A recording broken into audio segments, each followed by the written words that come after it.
Well, hello, my name is Craig Broman and I work with Engage Workplace, a workplace mission, and we exist because Jesus transforms all of life, and that actually includes your work as well. And today I have the privilege of finishing a 7-part series on redeeming restfulness. And as I look out, you must be so rested and reposed and reinvigorated and refreshed. It's a great subject to be covering over the last 6 weeks, and great stuff for those of you who've actually made your way through all 6 sermons. So I hope it's brought a large or incremental change to the way that you do life. And Dan kicked off the series and he set the scene by saying that we're living in a culture which is full of hurry sickness, and as technology gives us greater capacity, we can do more and more, we can fit more into our lives. He concluded with this uncomfortable observation of modern church culture. He said, we may love God deeply, but we just don't know how to sit with God anymore. And Melinda Cousins reinforced the delight that we can have in the Sabbath. It's been designed for us. It's not there for us to be shoehorned into and to serve it. And then Dan went on to point out that the Sabbath also is there as a bit of a resistance to not go back to a world of enslavement, which is what happened, what was the warning for the Israelites after they left Egypt. And he called us to an exodus from a life of having to do more and more and more. You've looked at family, parenting and rest, and last week you looked at Sabbath and our 9 till 5 work. I ride my bike into the city each day, and a couple of times a week on the return trip I take the scenic route through the West Terrace Cemetery. The first thing you notice when you take that ride is the hush that comes over the peak hour of the day. You cycle past the graves of people and you look at some of the headstones and you realise some people work very, very hard through their lives. Some people have had their dreams cut short. Some people were loved passionately. Other people barely tolerated their fellow human beings. Some worried about stuff. Others expected life to deliver more for them. But what they all had in common was that the dust of their bustling lives gathered and finally settled here in that place. And the phrase on every second gravestone that you came across was a collective hope: rest in peace. It's sobering to do that 5-minute detour on my way home, because I realised one day I'll join them. Maybe not at the West Terrace Cemetery, but I will join them inevitably. Most of this series you've been looking back at creation, back at the Sabbath and why it was put there. But today we're going to strain our eyes and look forward. We're going to press forward and look at what sort of rest could be secured for us when we finally rest in peace. And to do that, we need to look at how Jesus secured rest. We need to look at how being a Christian is a type of resting on someone else's work. We're going to have a quick look at what can threaten that rest and the great warnings not to neglect moving to that rest. And then the irony of struggling to rest this side of paradise. So, a quick cursory glance at the Gospels will show you that Jesus constantly was juggling work and rest. We see this, his humanity and his need for rest, his teaching on rest, his radical claims of being the Lord of rest at points. And this last claim was the tipping point for the Jewish leadership of the days. That led to the plot of his death in John chapter 5. And if you really want to understand the sort of rest that God holds out to us, then it all culminates with what goes on at the cross. How does dying on a cross make Jesus the Lord of rest? If you read the accounts of the crucifixion, Jesus is writhing, he is calling out with a loud voice. This is not a peaceful, this is not at all a quiet moment of slipping away. He is restless. Why is he restless? Well, I'm very thankful to Tim Keller for his insight at this point. And he points towards Isaiah 57 verse 20, and this is what it says. The wicked are like a tossing sea which cannot rest, whose waves cast up mire and mud. There is no peace for the wicked. The wicked are restless. And on the cross, Jesus takes up all that wickedness in us and our world, all our sin, all our restlessness. In his writhing, he is experiencing infinite restlessness, humanity's restlessness over all time, the cosmic restlessness in this world. Why? Well, because he's securing rest through the process. He goes through all this turmoil, and then his last words are this: it is complete. It's over. No more doing. No more wrestling. It's a great window into what a Christian actually is. A Christian can say, I rest not on my works, but on his. I rest on the utterly perfect and completed work of Jesus. God accepts me, not because of my record, but because of his. A Christian is rest assured, if you like. They're secured outside of themselves. In contrast, our wider culture struggles to rest like that. One of the dangers of technology, and more recently of COVID, causing us to work from home, is that work and rest have become this sort of strange confection that's been pushed together. We never quite leave work when we're at home, so we find it really hard to get back to work and the rhythms of work the following day. Work is sort of ground down to a fine powder, and it's sprinkled, its dust is sprinkled through every single part of our lives. There's no boundaries, there's no definitive break. So as Christians, we need to have a recalibrated mindset when it comes to rest. Christians can be thermostats at this point, setting the temperature on the issue of rest. But sadly, often they're like thermometers that merely reflect the wider culture of restlessness, where our medal of honour is longer days, busier work hours, more crammed diaries. Alex Pang's book, entitled Why You Get More Done When You Rest, in that he puts the research out there which says that you get far more better results from people when they rest. Deliberate rest will give you sharper ideas, it will give you greater reflection, more creativity, better health and well-being. Without rest, there's no chance for you to think through, who am I? Where am I heading? Is this what I really want to do with my life? Now, I know this principle of rest from going to the gym. So the person that I go to the gym with, he's taught me to rest between exercises. If I'm doing a specific combination of exercises and I'm repeating them 3 times, I time the rest now between those exercises. Or if I don't, I hurry the whole thing along and the exercise becomes increasingly futile. Now, nature underlines that principle as well. If you're interested in gardening, you have veggie beds at home, you know that it's very important to keep rotating the crops around and give the soil a rest.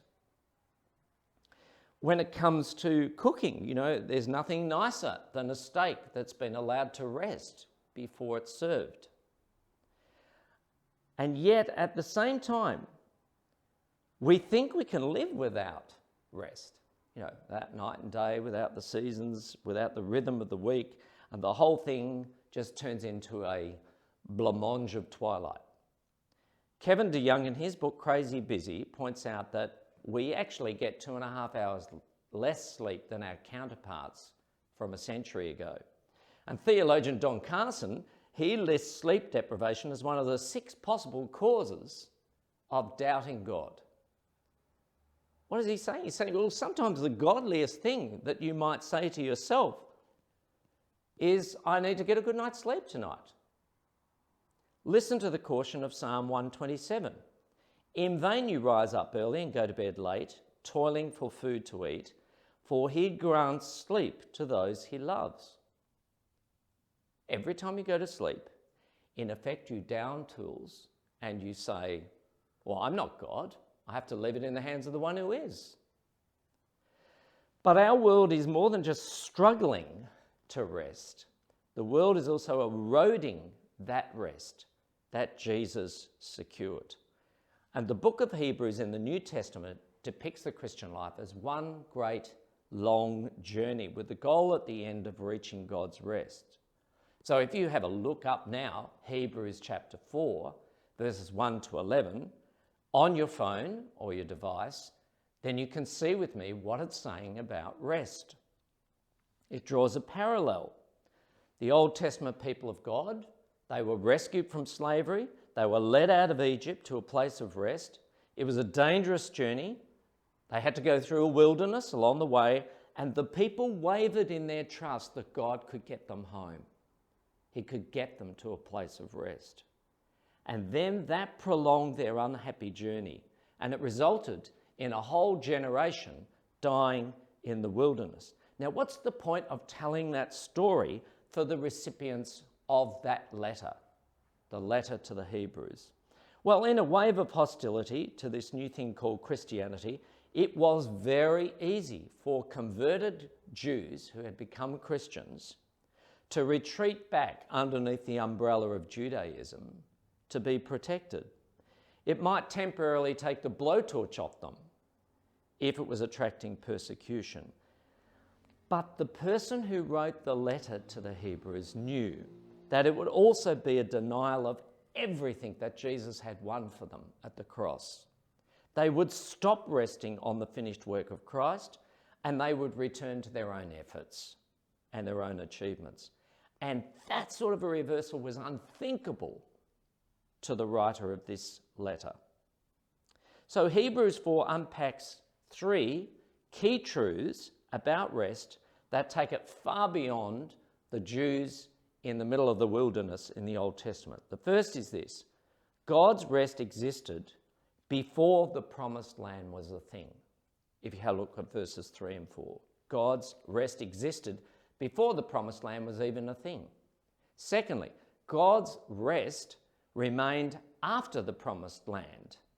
It still remains that some will enter that rest, verse 6. And the third thing is God's rest is actually open to us today, verses 9 and 11. There remains a Sabbath rest for the people of God. So Hebrews equates ultimate rest with entering God's kingdom in the future. Otherwise, they would have got it already when Joshua took them into the promised land. The rest of completion that God proclaims at creation is what he now longs for all people to enter.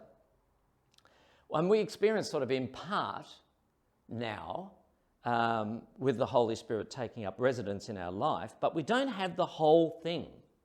We don't have all the box and dice of it. And that experience of the part holds us to the future. And that rings true in other areas of life for us. You know, the knowledge that the weekend is coming will keep you in place during a hell of a week at work. The hope of a ceasefire when the war is raging in the middle of Ukraine will keep people alive and hopeful. This delayed gratification in what Hebrews impresses on us is what we're called for. The pursuit of eternal rest is costly. It's like a pilgrimage. It's like a journey where the disciple at the end of their days ceases from their labours as God did from his. Andrew Delbanco in The American Dream, he says, and this is very, very, very shrewd and accurate. He says, hope is the way we overcome the lurking suspicion that all of our getting and spending amounts to fidgeting while we wait for death. You know, there is absolutely no question that rest is coming for a Christian. And you have to hold on. You have to hold on to that hope, or else you will become undone. How does that compare, that picture of the future, with your own picture of what rest is at the present? Perhaps it's a deep soaking bath for your tired muscles. Perhaps it's a deserted beach fringed by palm trees. Perhaps it's curling up in front of a crackling fire when the wind's howling outside. Whatever it is, unconsciously, you will equate it to eternity when you sigh, this is just heaven. As COVID retreats, eventually, and as travelling overseas becomes normal again, not a novelty, when you finally make it to your long service leave, or you buy that beach shack that you've been always after, I have to break it to you. It can't sustain the sort of rest that you're hoping for from it. Tim Keller describes this as a deep inner machinery wired in our DNA, constantly murmuring for eternity. And God's picture of rest eclipses whatever you come up with in your head and whatever you so often settle for and then realise doesn't deliver. C.S. Lewis captures the irony. He says, we're half-hearted creatures fooling about with sex and drink and ambition when infinite joy is offered us, like an ignorant child who wants to go on making mud pies in a slum because he can't imagine what is meant by the offer of a holiday at the sea. We're far too easily pleased. Far too easily pleased. So striving to rest, what does it look like? It's not doing more work. Hebrews' picture of rest is costly. Becoming more like Jesus, not just something that you flop over the finish line and collapse and say, oh, I've made it now. The word strive here in verse 11 is used to describe the intense concentration of energy necessary to reach your desired goal. It begs the question, over what things have you done that for in life? Given your absolute intense concentration and of energy to achieve that goal. Maybe it's a house, maybe it's toys, maybe it's travel, romance, family, your career. I don't know. But striving for what's inferior will exhaust you. The desire to squeeze more in. How do you know if your drivenness is actually flawed? Well, here are some diagnostic questions. Do I check work emails and phone messages long after I've knocked off? Do people preface their requests to me by saying, oh, I didn't want to trouble you. I know you're always so busy. Do family and friends complain that they don't get enough of you? If you have young children, do you pray with them regularly? Do you have enough time to even pray for yourself? Do you have a hobby in which you can become so absorbed you forget to eat? Do you stop to eat together with others at least once a day? Life really teaches us not to neglect our need for rest. It results in shallow relationships, health risks, addictions. All Hebrews is doing is taking that negative result of human beings failing to take physical rest and applying it brilliantly to spiritual rest, to warn us not to miss out on appropriating God's ultimate answer to human restlessness. Verse 11, let us therefore make every effort to enter that rest so that no one will perish by following their example of disobedience. You know, that's the Christian life. It's a day by day, week by week, hour by hour proposition of trusting and resting on the promises of God until you get home. It's being captured by a vision that chooses rest over restlessness. constantly. Now, here are some tips, I think, for how you can secure rest. 1, keep working it out with other Christians.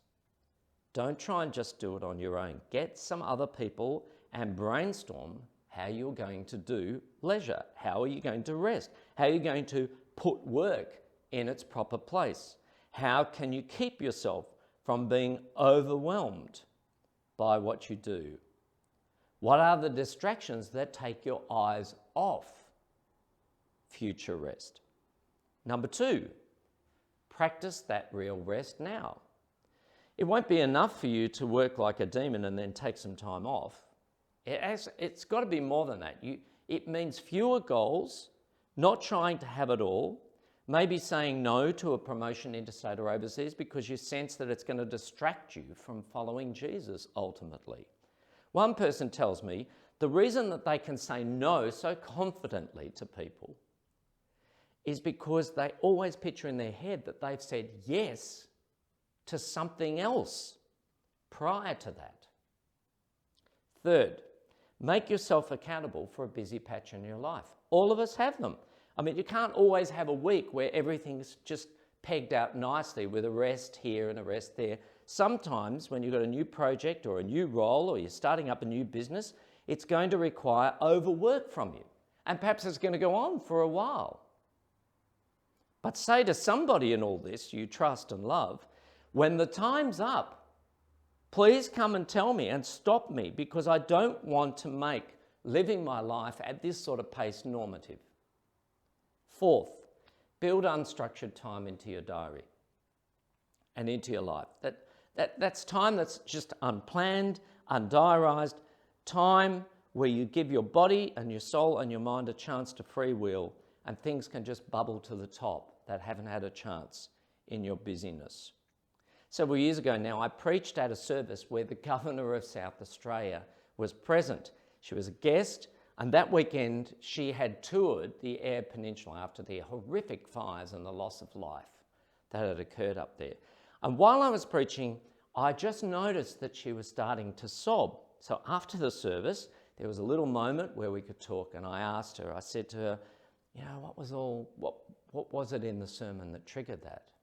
And she looked at me and said, well, it was nothing in the sermon, Craig. Actually, that's the first time in this last week that I've had to stop and process what I've actually seen. And I just started to cry. See, there is an unhelpful drivenness in human beings, and we're trying to validate our space that we occupy up in this universe, and we say, here's my justification for being here. And it's a wearing task, and we never know whether we've done quite enough, and so we keep proving to ourselves and to those around us that we love, and even to our enemies, that we're worthy to be here. And surely there is a better way to live that doesn't wear you to the bone and re-enslave you. Am I truly resting in what Jesus works so hard to secure for me? The man who strove to build bigger barns to store his harvest, Jesus pronounced an absolute fool. Striving, it needs to have the right focus at the end of the day. Entering that rest that Jesus secures for us at the cross, trying to appropriate that, it requires persistence, it requires your focus, it requires not slipping back into a flawed and inferior offering. As Christians, we need to be advocating rest in our workplaces, with the people around us. We need to be leading them on what rest really is. It's our point of difference to the well-being movement. It's an outworking of how God has liberated us and rescued us. The final weekly habit for this series is the suggestion that you go and take a long, slow walk. Not trying to get anywhere in particular, putting your phone on silent, and heightening your awareness of your surroundings and yourself and of God. An awareness walk, if you like. Now, I didn't realise it, but I did this a few years back. My wife and I were at a week-long conference in Oxford. It was the end of a long trip, and life had thrown us a curveball along the way, and my wife was recovering where we were staying from an emergency operation that she had to have to reattach both retinas to her eyes. She had spent the week sitting in a chair 24/7 for 7 days straight, not able to move from that position while I attended the conference with some workers from South Australia. And it got to the last day in Oxford, and I woke early in the morning, and that was the day we were flying back to Oz, and I went for a walk along the river and then through Oxford. And it took me up through Christchurch Meadow, for those of you who know that spot, then back up and along the high street past all the beautiful buildings there. And it was one of those magical days. It was just a blue, clear sky, English day. There was a soft, light breeze. It was warm. It was verdant green everywhere. There were reminders of C.S. Lewis's Narnia in every lamppost, and carved fawns on the doorways to places, and towering beech trees. And the conference was finished. There was no rush. I didn't have to be anywhere. I just walked. I walked with God. I knew his presence. I drank in the magical moment that was captured in time for me. So beautiful. I just spontaneously wept. If I could describe to you what I think heaven will be like, it was that day, that place. It's the closest thing. And to think that when I got up, I nearly bailed so I could do more packing. That's the sort of long awareness walk you might need at the moment.